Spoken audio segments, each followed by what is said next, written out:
प्रभु मेरा गवाह है, आज मैं आपको जो यहां पर प्रचार कर रहा हूं उसके पीछे सिर्फ एक ही कारण है। आप जानते हैं आप में से यहां पर 80% लोगों की बाइबल स्टडी वीक है। 80%। I know in my spirit, मैं ये बात अपनी आत्मा में जानता हूं कि आप में से बहुत सारे लोग बाइबल नहीं पढ़ते हैं। और दूसरी बात मैं आपको ये भी बताना चाहता हूं, आप में से बहुत सारे लोग ऐसे भी हैं जो बाइबल तो पढ़ते भी हैं लेकिन बिल्कुल नॉवेल की तरह, और कुछ ऐसे भी हैं जो सचमुच बाइबल के एक अच्छे विद्यार्थी भी हैं, जो सिर्फ पढ़ते नहीं हैं पर उसे समझने की कोशिश करते हैं। और मैं आपको जानते हैं उनको कैसे जानता हूं, क्योंकि उनके सवाल होते हैं, उनके क्वेश्चंस होते हैं। आज मैं आपको सच कहता हूं, आजकल की जो मसीहत है, आजकल जो क्रिश्चियनिटी है, वो बाइबल से ज्यादा लोगों की बहुत सारी बातें सुनती रहती है, लेकिन उनके पास परमेश्वर के वचन का अध्ययन करने का कोई समय नहीं है। मैं ऐसे बहुत सारे लोगों को जानता हूं, अगर उनको एक अच्छी नौकरी मिले वे 6 बजे उठेंगे, लेकिन अगर उनको परमेश्वर कहे अपने वचन के लिए उठने के लिए, वो नहीं उठेंगे। ये बात दर्शाती है कि कैसे हमारे बीच में पैसों के प्रेमी बैठे हैं, लवर्स ऑफ मनी। उनको पैसा चाहिए। जानते हो क्यों? द वन ट्रांसलेशन थे if you love God and money, लेकिन एक ट्रांसलेशन कहता है if you love God and mammons. Do you know what is a mammons? इसका मतलब क्या होता है मैमन्स का? पैसों से आप अच्छा घर खरीद कर सकते हो, अच्छा मोबाइल ले सकते हो, एक ग्रैंड स्टाइल जी सकते हो, अच्छे से अच्छे ब्रांडेड कपड़े पहन सकते हो, अच्छे से अच्छे चीजें पहन सकते हो। परमेश्वर का वचन कहता है एक जगह पे कि अगर तुम पैसों का और मेरा पीछा करना चाहते हो तो अच्छा है तुम उसका करो, क्योंकि तुम दोनों एक साथ नहीं कर सकते। एलिया कहता है बाल है तो बाल के पीछे आओ, परमेश्वर है तो परमेश्वर के पीछे आओ। मैं आपको सच कहता हूं, अगर आप डिजायर एक चीज की रखते हैं तो दूसरी चीज आप अधूरे मन से ही करने वाले हैं। आप जानते हो मैमन्स का मतलब क्या होता है? जो स्टाइल, जो लाइफस्टाइल आप चाहते हो उसके लिए पैसा चाहिए।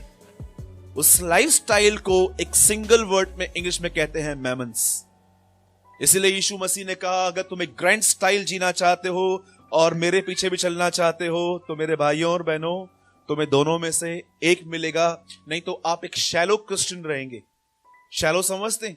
एक ऐसे मसीह जिनके जीवन में कोई गहराई नहीं होगी। हाँ, आप गीत गाएंगे, अच्छे अच्छे सुर निकाल सकते हैं, आप बरोबर प्रॉपर चर्च में आएंगे, लेकिन कहां न कहां आपके अंदर में आप अंदर से प्रभु यीशु से जुड़े हुए नहीं रहेंगे। अरे मसीह जीवन है ही अंदर का जीवन, बाहर कुछ है ही नहीं। कितने लोग ये बात जानते हैं? जब परमेश्वर ने पुराने नियम में देखा कि आदम ने वस्त्र पहने हैं अंजीर के पत्तों के, प्रभु ने क्या किया? उसको निकालने से पहले उसके कपड़े चेंज करवाए। और नए नियम में यीशु मसीह को देखो, इतने सारे पेड़ थे इजराइल में, लेकिन सिर्फ अंजीर के पेड़ को उसने श्राप दिया, ये दिखाने के लिए कि बाहर का जीवन चाहिए ही नहीं मुझे। कितने लोगों ने यह वचन पढ़ा है प्रभु यीशु का? उसने कहा जब तक तुम फरीसियों की धार्मिकता से बढ़कर न करो तुम मेरे राज्य में कभी प्रवेश नहीं कर पाओगे। मैं आज आपसे एक बात पूछता हूं, ये आंटी से लेके इतने सारे लोग आज हमारे बीच में बैठे हैं, मैं आपसे एक बात पूछता हूं, आप रेगुलर चर्च अटेंड करते हैं, आप प्रेयर भी करते हैं, आप कभी कभी एंड्रॉइड में या तो मेरी तरह बुकलेट में बाइबल भी रीड करते होंगे, पर आप सच बताइए आपका हार्ट किस बात में डिजायर रखता है? कौन सी वो चीज है जो न मिलने पर आप अनसेटिस्फाइड हो जाते हो अंदर से? पैसा, कोई रिलेशनशिप, पेरेंट्स, कौन सी चीज है? मैं आज यीशु मसीह के नाम से कहता हूं, जिस चीज को आप परमेश्वर से अधिक चाहते हैं वह आपका परमेश्वर है। हमेशा इस बात को याद रखिएगा। अब चाहे वो आपका पति हो, चाहे आपकी लाइफस्टाइल हो, कोई भी हो, ताकि मैं चाहता हूं कि आप अंधकार में न जिए, एटलीस्ट आप सच्चाई जाने कि मुझे परमेश्वर से प्रेम नहीं है। क्योंकि क्या होता है ना, जब हम ईमानदार बनते हैं ना, वहीं से हम ग्रो करते हैं। लेकिन अगर एक आदमी को कुछ पता ही नहीं है और वो अंदर ही अंदर सोचता है कि मुझे 10-15 वचन याद आ गए हैं, पास्टर ने 1-2 बार मेरा वहां से नाम ले लिया है और मैं अभी चर्च भी आता रहता हूं, आई एम ब्लेस्ड। नीचे बैठिए। आजकल का सबसे बड़ा प्रॉब्लम जानते हैं क्या है? लोगों को लगता है अगर मेरे पास बाइबल नॉलेज है और गिफ्ट्स हैं तो मैं स्पिरिचुअल हूं। यीशु मसीह, मैं आपको बताना चाहता हूं, बताइए शैतान के पास सबसे 2 बातें कौन सी अच्छी हैं, लेकिन वो बुरी तरह से उपयोग करता है उनका। जानते हो 2 बातें शैतान के पास कौन सी हैं? First, Bible knowledge, second, gifts. जाइए किसी जादूगर के पास, म्यूजिशियन, जो म्यूजिशियंस रहते हैं, कैसे करते हैं वो? हवा में से कबूतर निकालते हैं, पत्थर निकालते हैं, पता नहीं क्या क्या निकालते हैं। कैसे शैतान अपने गिफ्ट का उपयोग करता है लोगों को भरमाने में।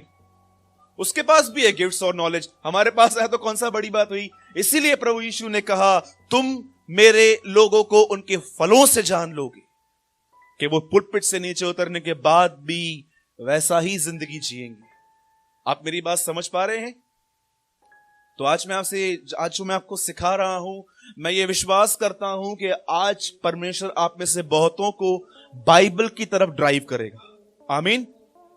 कितने लोग चाहते हैं कि आज आपके अंदर परमेश्वर के वचन को पढ़ने और समझने की भूख है?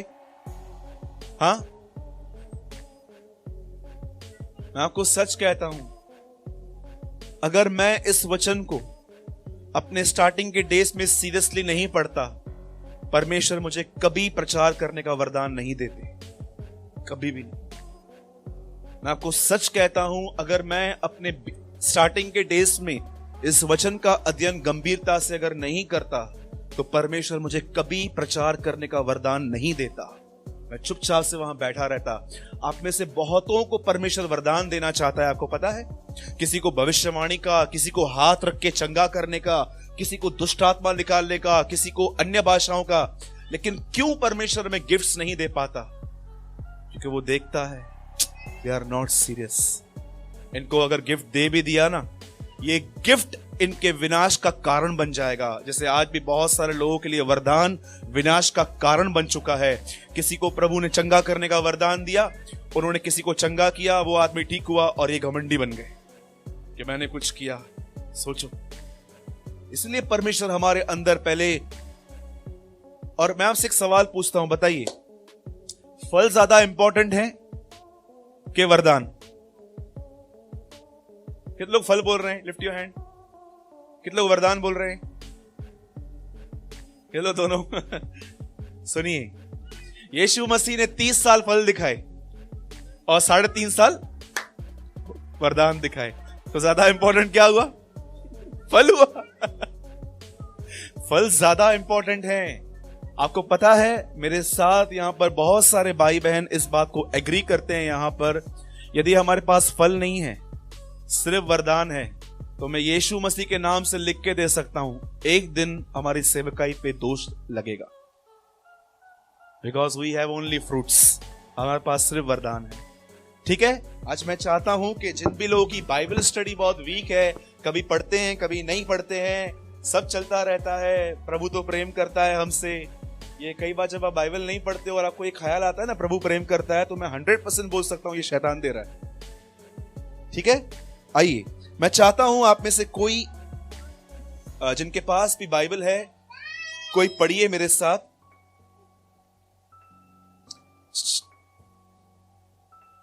बहुत शुक्रिया। आइए मेरे साथ कोई पढ़िए भजन सहायता की किताब। ये पुराने नियम में आता है, इन ओल्ड टेस्टामेंट। और देखिए यहां पर क्या लिखा है, 138 भजन सहायता 138 का। कोई मेरे साथ पढ़िए सेकंड वर्ड। सेकंड।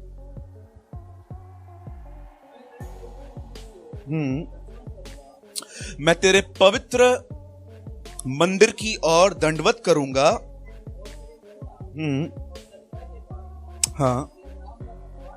हाँ, जो करुणा और सच्चाई के कारण मैं तेरा धन्यवाद करूंगा। ब्रदर, अब जो आप पैसेज पढ़ रहे हैं उसे बहुत स्लो पढ़िए, क्योंकि तूने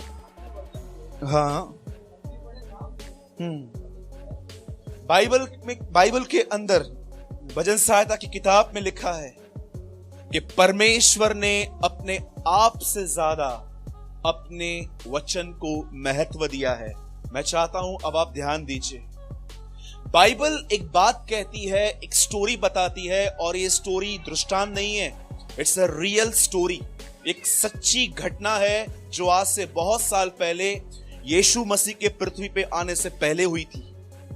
आप जानते हैं एक व्यक्ति था, वो बहुत धनवान था। He was a richest man.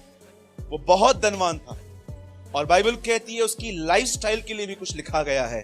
वह बैंजनी कपड़े पहनता था, इंग्लिश में लिखा है रॉयल कपड़े, एक क्लोथ्स होते थे उन दिनों में किंग्स के, वो पहनता था। और लिखा है उसका खाना पीना बहुत ही जबरदस्त था। और बिल्कुल उसके घर के सामने एक आदमी बैठता था, वो लगभग भिखारी की तरह था।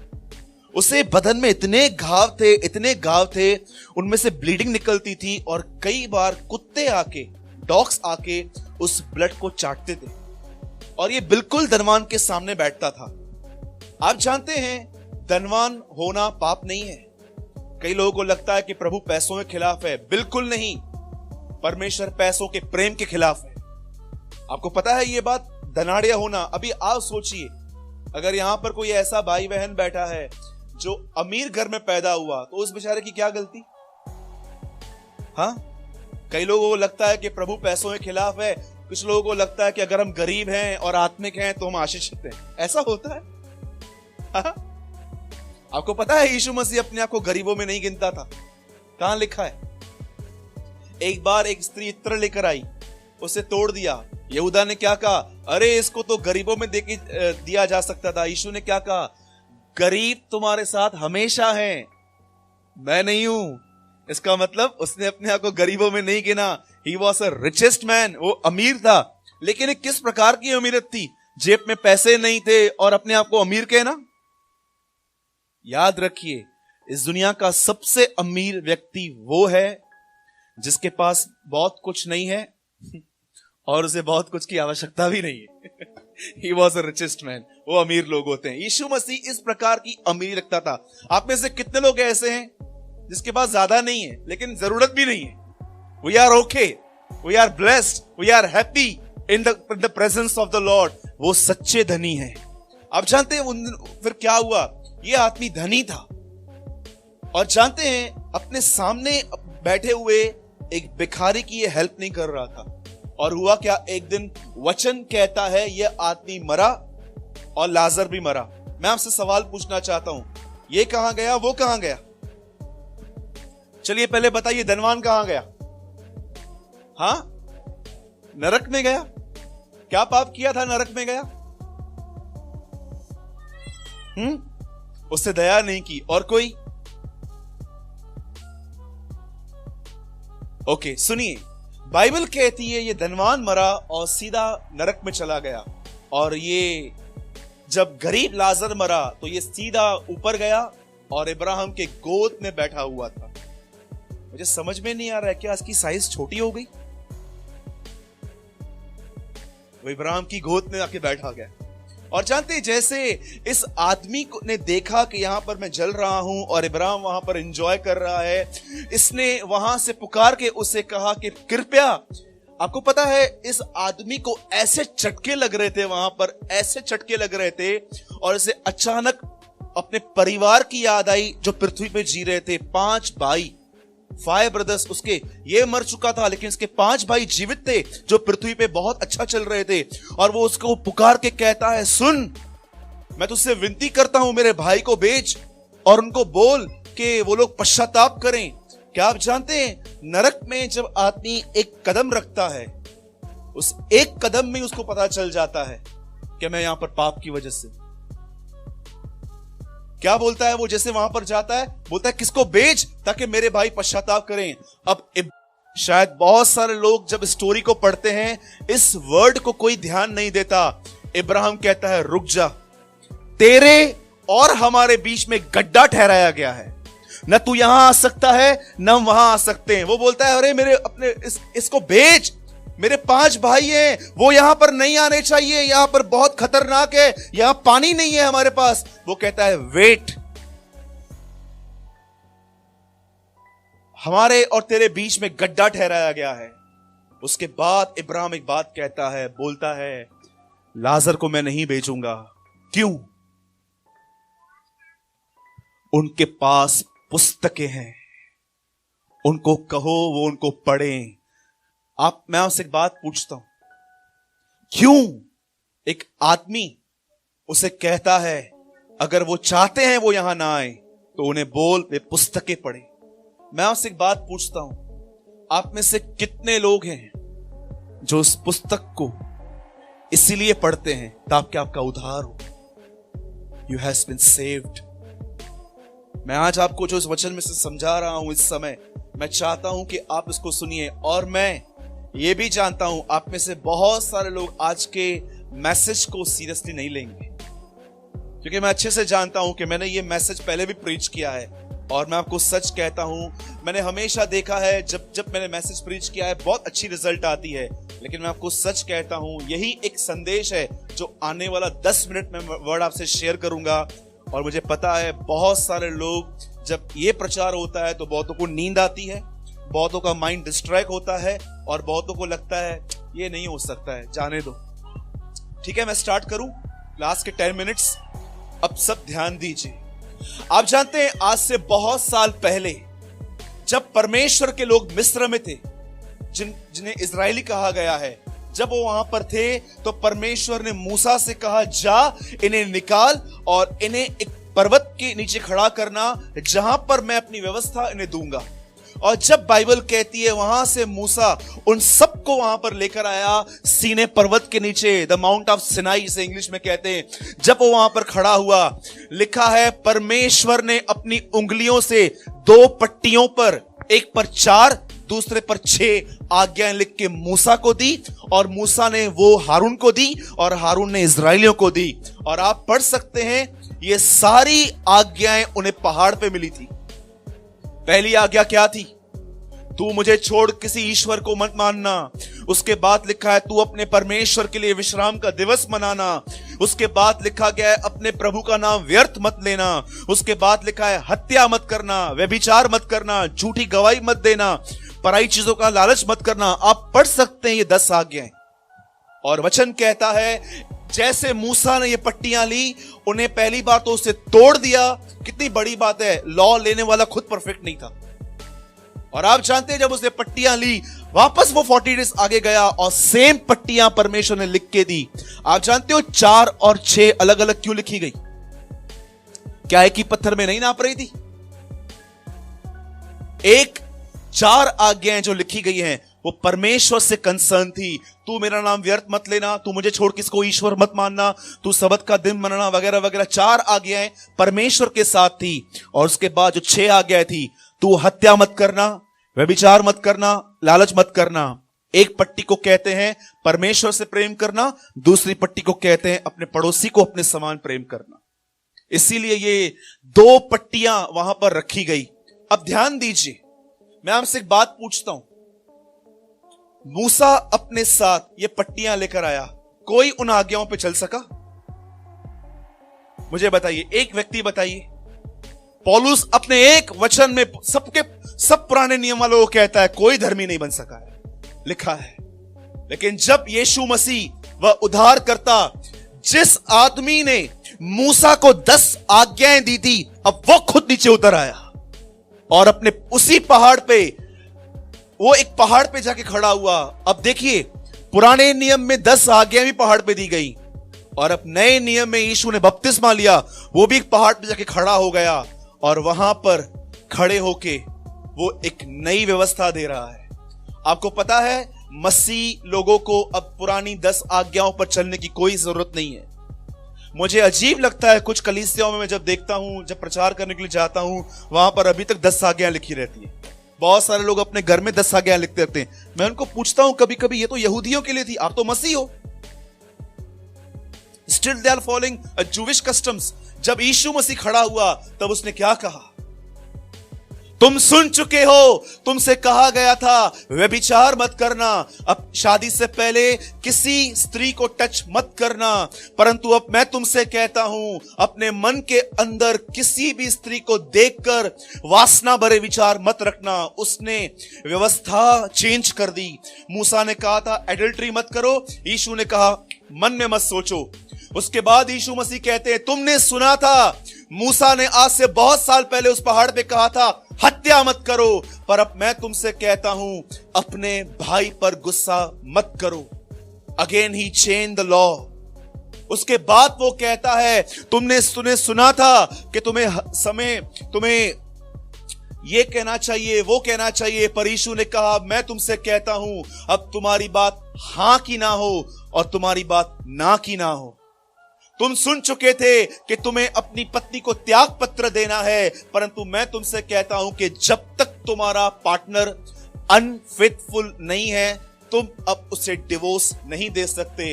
अजीब लगता है मुझे आजकल ये सब बातें पढ़ के जो कोई प्रचार नहीं करता है। उसके बाद मुझे बताइए यीशु ने क्या कहा, आपको पता है? उसके बाद उसने उस पहाड़ पे खड़े होकर कहा चिंता मत करना। आप देखिए आज लोग व्यभिचार करते हैं, गुस्सा भी करते हैं, तीसरी बात उनकी बात हां की हां तो छोड़ दो, इतना बात करते हैं। चौथी बात अब मैं जो आपको बता रहा हूं, यीशु ने कहा चिंता मत करो। आप सबने ये बातें पढ़ी है? आपको पता है ये कहां कही गई थी? ये सब पहाड़ पे कही गई थी। मुझे एक बात बताइए, कितने लोग हैं जो इन आज्ञाओं को मान पाते? मैं तो नहीं मान पाता हूं। मैं देखता हूं मुझे गुस्सा आता है आज भी। मैं देखता हूं कई बार मैं बह जाता हूं बात करने में, करते करते मुझे पता तक नहीं चलता। कई बार मैं देखता हूं कि अशुद्ध ख्याल आते हैं। यह बात अलग है, मैं उनके एंटरटेन नहीं करता। मैं आपसे एक बात पूछता हूं, क्या आप एक मसीह होने के नाते आप यहूदियों के पास जाओ, उनसे पूछो 10 आज्ञाएं क्या है, वो किताब को खोल के नहीं बताएंगे, उनको मुंह जुबानी याद रहता है। पर मसीह लोगों को मत्ती 5, 6, 7 बिल्कुल नहीं पता है। आज उन्हें कुछ ही वचन याद रहते हैं, मांगो तो तुम्हें दिया जाएगा, जो चाहो मांगो तुम्हारे लिए हो जाएगा, यदि उसकी इच्छा के अनुसार मांगोगे तुम्हें मिल जाएगा। ऐसे लोग हैं इन दिनों में, पर्टिकुलर जो फेवरेट वर्ड है वो वहां से लेते हैं। मैं आपसे एक बात पूछता हूं, if you are a true Christian, you know about Matthew 5, 6, 7? हाँ, आप अपने आप को मसीह कहते हो ना, आप बोलते हो ना मैं बिलीवर हूं, मैंने पिता पुत्र पवित्र आत्मा के नाम से बपतिस्मा लिया है। मैं आपसे पूछता हूं, मुझे बताइए आप में से कितने लोग हैं यहां पर जो मत्ती 5, 6, 7 सीरियसली पढ़ते हैं? क्योंकि आपको पता है बहुत साल पहले मूसा ने यहूदियों के लिए ये बातें कही थी, लेकिन मेरे उद्धारकर्ता ने मत्ती 5, 6, 7 में मुझे बताया कैसे जीवन जीना है। मैंने लोगों को देखा है इन दिनों के अंदर, वे सिर्फ ज्ञान की खोज में हैं, लेकिन वो जानते नहीं हैं इन 3 अध्यायों में उनके लिए एक जीवन छुपा हुआ है। उसने कहा तुम दीन बनो, उसने कहा तुम नम्र बनो। आपको पता है 7:37 यूहन्ना में क्या लिखा है? यदि कोई प्यासा है तो मेरे पास आए। किस बात का प्यासा?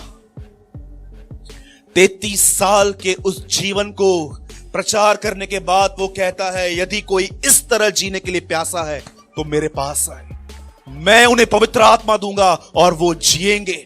मैं आपसे बात पूछता हूं, जब आप मैथ्यू 7:37 पढ़ते हो, यदि कोई प्यासा है तो मेरे पास आए, किस चीज का प्यासा? 33 साल एक जीवन, सिद्ध जीवन जी के वो उन्हें कहता है यदि कोई इस तरह जीना चाहता है तो आओ, मैं तुम्हें आत्मा से भरूंगा। आपको पता है ये तीनों अध्याय प्रचार करने के बाद यीशु मसीह ने क्या कहा?